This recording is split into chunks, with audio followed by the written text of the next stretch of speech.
Bonjour et bienvenue dans ce nouveau Café Papote, notre rendez-vous du mercredi où je réponds à une question de maman, à la manière d'une discussion entre amis, avec mes conseils en tant que coach parental, mais surtout de maman de 3 enfants.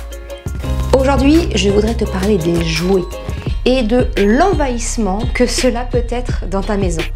En fait, je rebondis aux commentaires d'une maman sur un article de Papa Positive qui mentionnait le fait que pour certains enfants, avoir trop de jouets peut nuire en fait à la créativité, à l'imagination.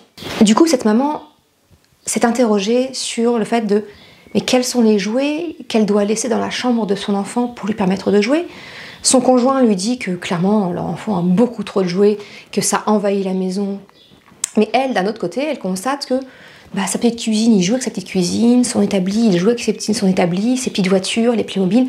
Mais il joue avec chacun de ses jouets. Alors elle s'interroge si effectivement son enfant a trop de jouets, sinon mais comment faire, comment gérer.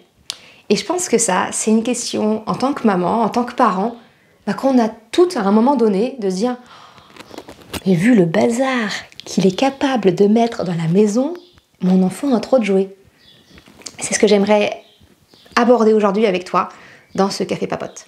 Comment faire en sorte que ton enfant ait suffisamment de jouets pour s'épanouir, s'amuser, mais en même temps sans que ton salon devienne un magasin de jouets où il y en a absolument partout. Comment faire en sorte qu'il puisse ranger facilement. Donc aujourd'hui, je vais t'aborder un petit peu mes différentes pistes de réflexion et comment j'ai évolué au fur et à mesure de mes 3 enfants. Ma toute première approche, ça a été de me dire la chambre, ce n'est pas un endroit pour jouer à proprement parler. Je suis assez d'accord avec l'approche de Maria Montessori qui pense qu'un espace est dédié à une fonction.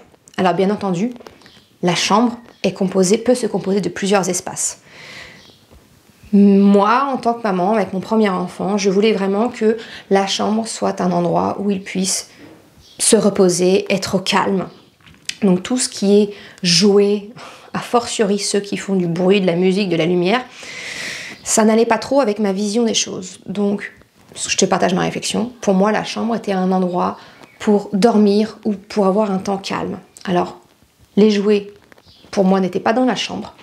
Les livres, en l'occurrence, c'est lié à un moment calme pour moi.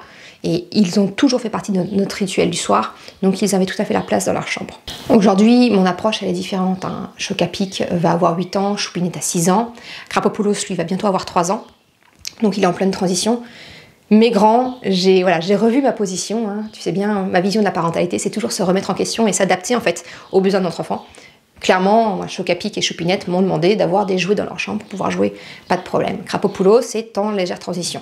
Mais ce que je veux te partager, c'est que ma vision, et libre à toi de l'adapter ou non, c'est que pour les petits, allez, en moins de 2 ans, 2 ans et demi, l'âge des Krapopoulos, tu vois, au moment où je tourne la vidéo, la chambre, pour moi, c'est vraiment un endroit où on est au calme. Donc, il n'y a pas de jouets dans la chambre. Les livres, les peluches, le lit, oui, mais tout ce qui est jeu, qui peut faire du bruit, qui demande un peu d'énergie, je les sors de la chambre pour vraiment que cet espace soit vraiment un espace dédié au repos et au calme.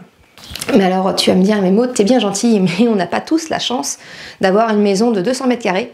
C'est pas mon cas, j'ai pas une maison de 200 mètres carrés. On est bien d'accord. Mais voilà, on n'a pas tous la chance d'avoir un espace dédié où notre enfant peut jouer à sa volonté et que bien souvent, effectivement, les jouets intègrent la chambre.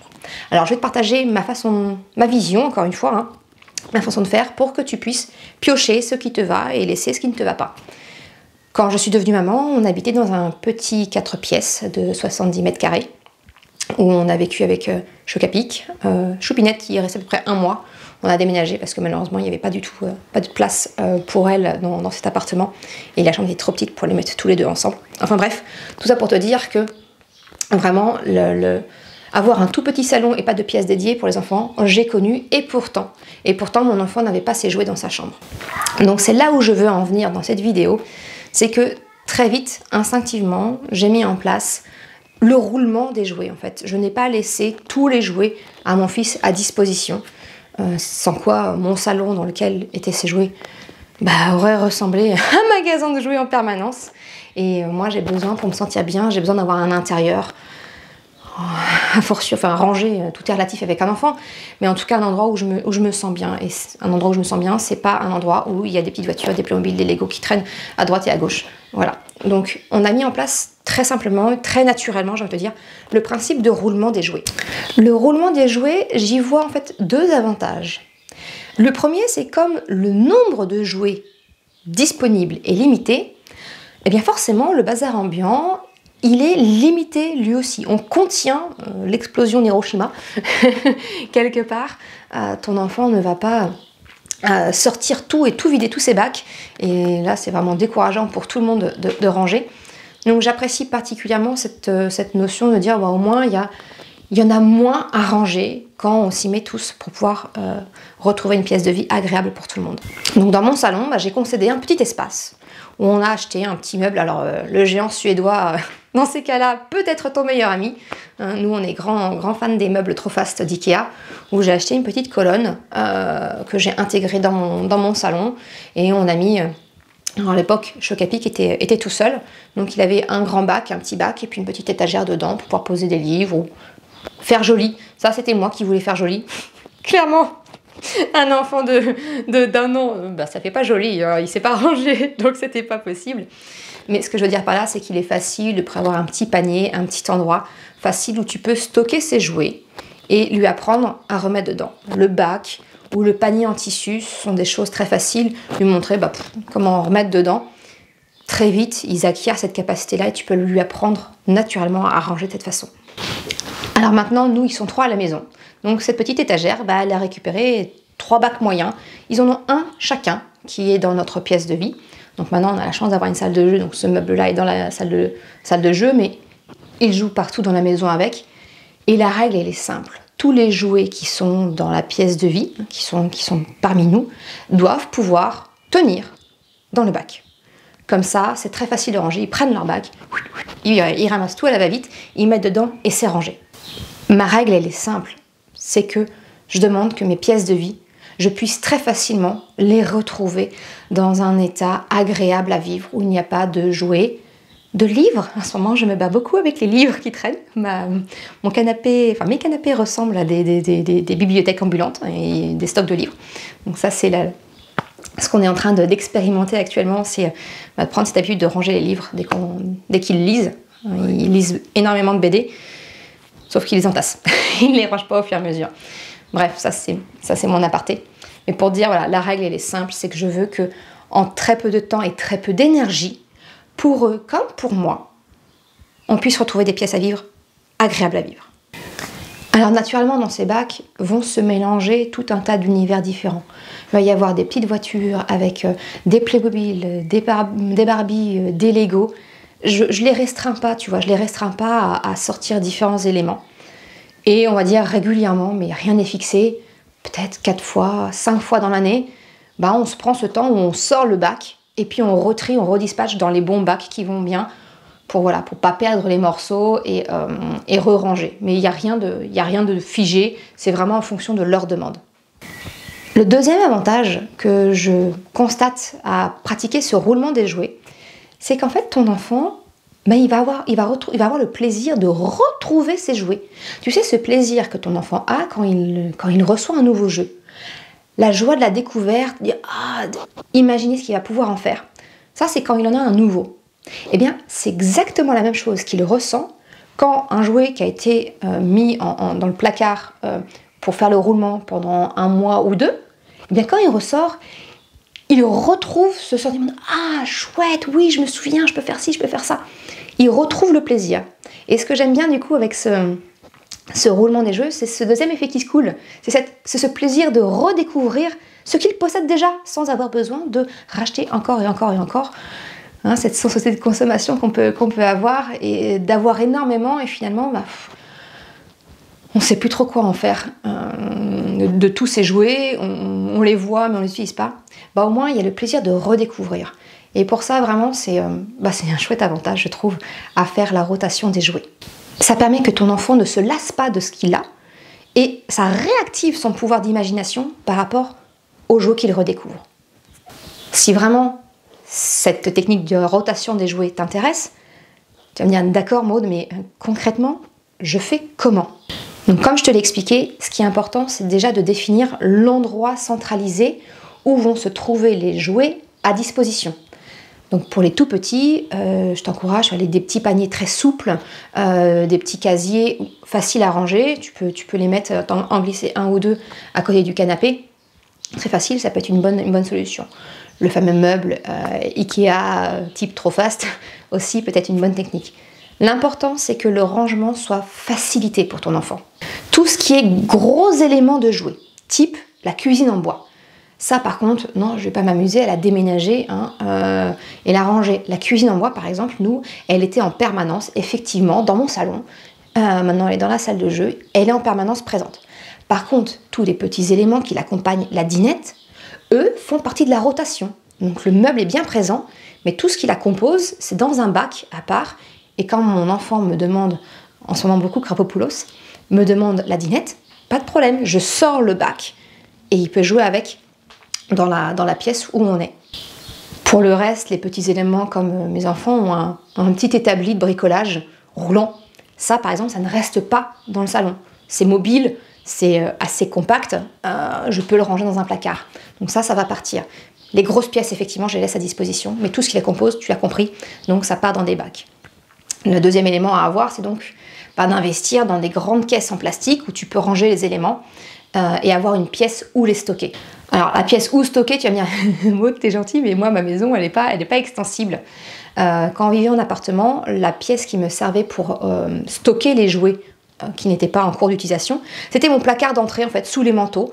J'avais deux grandes caisses en plastique, voilà, les grands trucs que tu trouves dans tous les magasins fourre-tout ou autres. Avec un couvercle pour bien les protéger. Ça peut être, aujourd'hui on a la chance, on a un dressing, donc moi j'ai toute une partie de mon dressing, un pan de mur de dressing qui est en fait une enfilade de caisses superposées les unes sur les autres, qui sont les jouets en roulement en fait, qui ne sont pas utilisés actuellement. Ça peut être dans ton garage, voilà, ça peut être une pièce autre. La seule chose, c'est que ça doit être un endroit que tu dois pouvoir accéder très facilement, parce que dès que ton enfant te demandera un jeu, tu dois pouvoir y aller. Le but, c'est pas de, entre guillemets, retenir en otage les jouets, c'est vraiment de pouvoir y accéder facilement. Donc en gros, pour le roulement des jeux, il te faut des grandes caisses en plastique pour pouvoir stocker les jouets. Nous, j'ai une grande caisse que pour les Playmobil, une grande caisse que pour les Barbie, une grande caisse pour la dinette, une grande caisse pour le train. Voilà, j'ai plusieurs caisses différentes qui sont stockées. Et on tourne. Voilà. Et c'est vraiment donc d'avoir un endroit où tu peux les stocker et surtout y accéder très facilement. Parce que vraiment, si tu, entre guillemets, retiens en otage les jouets, que ton enfant demande quelque chose, mais que tu mets non, mais plus tard, je vais te donner plus tard, il faut que j'y aille, attends, c'est dans le grenier, il faut que je me sorte l'échelle. Là, clairement, il va se sentir frustré et il va plus adhérer au principe de roulement des jouets parce que il sait qu'il ne pourra pas avoir facilement les jouets avec lesquels il veut pouvoir s'amuser. Donc vraiment un endroit facilement accessible. Et la règle centrale pour pouvoir faire le roulement des jouets, c'est un jouet qui entre, c'est un jouet qui sort. C'est-à-dire que quand mes enfants viennent me voir et me disent « Maman, on veut la dinette », ok, pas de problème. Mais dans votre caisse, quel est le jeu, quel jeu vous avez actuellement de disponible dans la pièce de vie, qui est stocké, qui est en cours d'utilisation, et que vous voulez rentrer. C'est un jouet qui rentre, un jouet qui sort. Ça, c'est la règle de base pour éviter que ce soit l'invasion dans ton salon et qu'il y en ait partout et se laisser déborder quelque part. Je vais vous donner juste le petit aparté. C'est ne bride pas l'imagination de tes enfants s'ils te demandent des jouets de nature différente. Je m'explique. Moi, mes enfants, ils ont des Playmobil, des Lego, le petit train, la dinette, les Barbie, les poupées. Voilà, il y a plein de jeux différents. Et quelquefois, ils ont envie de mélanger. Il y a la licorne qui est dans les Barbie, il y a la licorne qui est chez les Playmobil, il y a la licorne chez les Lego. Ils veulent pouvoir jouer avec toutes les licornes ensemble. Ok, pas de problème. Je fais à la pièce quelque part, si tu veux. Il y a une grande caisse que je vais sortir de mon dressing actuellement et que je vais donner. Donc à ce moment-là, je suis juste à côté. J'ai la caisse de dinette qui est à côté. Donc dans la salle de jeu, ils ont leurs 3 bacs où ils mélangent tous les jouets qu'ils ont actuellement, plus une grande caisse de dinette. Demain, Krapopoulos me demande les voitures. Ok, je reprends la caisse de la dinette, elle remonte là-haut et je descends la caisse de voiture. Choupinette me demande la licorne Barbie, la licorne Lego, la licorne, voilà, toutes les licornes parce qu'elle veut pouvoir jouer avec toutes ces licornes. pas de problème, je sors une pièce par une pièce. Elle me donne, si elle veut 3 pièces, une Barbie, un Lego, un Playmobil, elle me donne 3 pièces de sa caisse à elle, qu'on réintègre, et ça va dans sa caisse fourre-tout. Tu vois, il y a le système de caisse fourre-tout, et il y a la caisse d'un univers complet. C'est vraiment, ne bride pas tes enfants en « Ah non, non, non, t'as demandé la caisse de Playmobil, c'est que les Playmobil, tu n'auras pas les Lego, tu n'auras pas les Barbie. » Là, tu brides un peu leur imagination et la capacité de jouer. Laisse-les faire. Voilà, c'est ce que je voulais juste te donner, ce petit bémol-là. Laisse-les faire pour pouvoir jouer vraiment et s'approprier leur jouet. Comme je te parlais en tout début de vidéo, mes enfants n'avaient pas de jeu dans leur chambre au départ. Je dis bien au départ parce qu'encore une fois, je m'adapte à leurs besoins. Allez, vers 4-5 ans, quand on est arrivé dans cette grande maison, ils avaient des grandes chambres pour le coup, ils ont commencé à me demander d'avoir des jouets pour pouvoir jouer en autonomie dans leur chambre. Donc là, pas de problème, ok. Ils sont suffisamment grands, le sommeil est bien compris, la notion de repos dans la chambre est bien intégrée, aucun souci, on accède au jeu. Mais c'est la même règle en fait. Ils ont des caisses dans leur chambre et c'est un jouet qui rentre, un jouet qui sort. C'est toujours la même chose. Chocapic a eu accès, il m'a demandé d'avoir accès à tous ses Playmobil. Et autant dire qu'en 8 ans, ça commence à faire un certain nombre de Playmobil. Donc il avait toutes ces caisses de Playmobil dans sa chambre. On a acheté toujours Ikea, hein, les grands meubles, les grandes lignées de meubles avec ces caisses. Il jouait bien avec. Choupinette a eu le même système pour pouvoir ranger toutes ses Barbies, toutes ses poupées, tous ses Playmobil. Sauf que Choupinette était un peu plus jeune et très vite, est arrivée à un moment donné la frustration de je sors, mais je suis incapable de ranger toute seule. C'est décourageant, c'est beaucoup trop. Donc j'en ai discuté avec elle. On a essayé de comprendre pourquoi est-ce qu'elle ne parvenait pas à ranger alors qu'on avait mis les éléments à sa disposition. Et en discutant avec elle, elle a reconnu elle-même, elle me l'a dit, ses propres mots, c'est « j'ai trop de jouets, maman ». Ok, très bien, donc je lui ai proposé de dire « est-ce que tu veux qu'on refasse le système de roulement ?» Tu prends les Barbie, je reprends les poupées, les Playmobil, je les mets dans le dressing. Dès que tu veux jouer avec, pas de problème, tu me redonnes les Barbie, je te donne une autre caisse à la place. Et c'est quelque chose qui lui a convenu. C'est quelque chose, voilà. Je t'encourage toujours, reste attentif aux besoins, à la communication avec ton enfant pour savoir ce qu'il veut, c'est qu'il s'adapte. Aujourd'hui, elle a 6 ans, c'est ce système-là qu'elle préfère. Elle a essayé d'avoir tout à disposition, elle n'y arrive pas. Elle a exprimé elle-même que c'était qu'elle en avait trop à ranger. Je lui ai proposé de réduire le volume pour que ce soit plus facile de ranger. Elle a accepté cette proposition-là et on est reparti sur du roulement. Reste la problématique de quand elle joue dans la chambre de son grand frère, où elle ne veut pas ranger. Et ça fera peut-être l'objet d'une autre vidéo. On teste différentes façons de faire pour qu'effectivement, quand elle joue dans la chambre d'un de ses frères, qu'elle range elles aussi. La dernière solution que je voudrais te partager, c'est quelque chose sur lequel je m'interroge énormément. C'est la location de jouets. Pareil, hein, c'est pas du tout en partenaire, affilié ou rien du tout, ils savent même pas que je parle d'eux. Mais je suis très attirée par le concept de Libellou, qui est une société en fait qui met en location des jouets pour tout petits, des jouets pour plus grands aussi, des jeux de société ou autres, que tu peux louer. Quand tu as un vrai coup de cœur, tu as moyen de les acheter et de les conserver. C'est un système de location. Je trouve ça très intéressant. Donc ça peut être aussi une possibilité pour limiter l'invasion des jouets chez toi. C'est de louer. Ça permet de découvrir aussi des nouvelles choses. Quand c'est pour des jeux pour les tout petits, on sait que c'est évolutif. Ton enfant va servir d'un portique d'éveil, on va dire la première année, mais au bout d'un an, ça ne sert plus. Peut-être que l'idée peut être de le louer sur une période de 3-4 mois et de changer. Voilà, ça peut être une idée. Tu peux aussi te rapprocher, peut-être que dans ta commune, il y a des ludothèques où, un peu avec le même système que les bibliothèques municipales, tu peux emprunter des jeux de société, des jouets. Je sais qu'on en a aussi près de chez nous, on a découvert ça une fois. Ça peut être une bonne solution. Et pour être tout à fait franche, ma recherche aujourd'hui porte sur la possibilité de louer des Lego. Parce que Chocapic a passé sa période Playmobil et c'est un féru de Lego. C'est pas tant le fait de jouer avec qui lui plaît, c'est le fait de construire. Et je recherche activement une société qui permettrait la location de Lego. Je sais que je sais que ça commence à exister, donc c'est quelque chose auquel je m'intéresse. Et si jamais tu as une bonne adresse, je suis preneuse. Je suis grandement preneuse. Même Chocapic, je lui ai parlé d'un système de location de Lego, savoir si ça lui plairait ou non, de pas les garder, de les acheter si jamais ça lui plaisait, mais et lui m'a dit non, moi ce qui m'intéresse c'est construire. Ah, ça serait génial. Donc voilà, ma dernière idée c'est peut-être te renseigner sur les possibilités de location. La dernière chose que je voulais voir avec toi, c'est l'exception qui confirme la règle, les livres.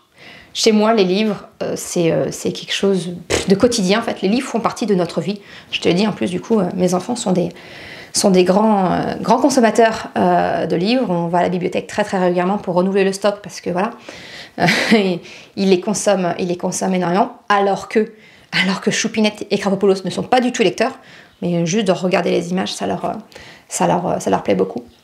Et là, il n'y a pas de roulement chez nous des livres. Les livres sont à disposition partout. On a des bacs de rangement de livres qui sont disséminés dans la maison. J'en ai un dans la salle de jeu. Dans mon salon, il doit y avoir 3 bacs de livres, je crois, dispersés à différents endroits pour qu'ils puissent facilement les ranger. Ils en ont chacun un minimum dans leur chambre. Et puis voilà, les livres, ils montent, ils descendent, ils vivent leur vie en fait. On a différents cycles. Mais ce que je voudrais te partager, c'est que pour les enfants, ranger des livres, tu sais, de pousser les livres pour ranger par la tranche, ça peut être compliqué, surtout pour les tout petits. Un Chocapic, 8 ans, voilà, commence à bien le faire en respectant la tranche, parce que des fois les livres se retrouvent à l'envers. Bref, de toute façon. Mais ce que je veux te dire, c'est que privilégie certains, tu vois, tu as des bacs qui sont très larges, de les ranger un peu comme dans les bibliothèques, couverture devant, c'est beaucoup plus facile pour ton enfant d'en ranger. Un enfant de 12-18 mois peut facilement remettre un livre ainsi de cette façon-là, et tu l'encourages en fait à ranger. Force est de constater que mon système a une faille, parce que moi, mes enfants préfèrent les empiler sur le canapé. Mais voilà, quand j'en dis non, le salon, moi j'ai besoin qu'il soit rangé, s'il vous plaît, c'est pas une bibliothèque, ils les prennent et ils les rangent facilement. Il n'y a pas besoin de râlerie, ils le font volontiers, ils le comprennent facilement. Ce que je voulais te dire, pour moi, c'est vraiment le mot de la fin sur le rangement des jouets, des livres, qu'importe. Ce qui est important, c'est de simplifier au maximum le rangement des jouets pour ton enfant. Par le nombre, en pratiquant peut-être le roulement, et par les moyens. Mettre des bacs faciles pour ranger les livres, des bacs faciles pour ranger les jouets dans le salon. Voilà, c'est de donner les moyens et de limiter le nombre. Comme ça, tu as les bonnes conditions pour avoir un intérieur qui soit agréable à vivre pour toi. Voilà pour ce nouvel épisode. J'espère que ça te donnera quelques petites pistes de réflexion. Et je te dis à très bientôt. Ciao!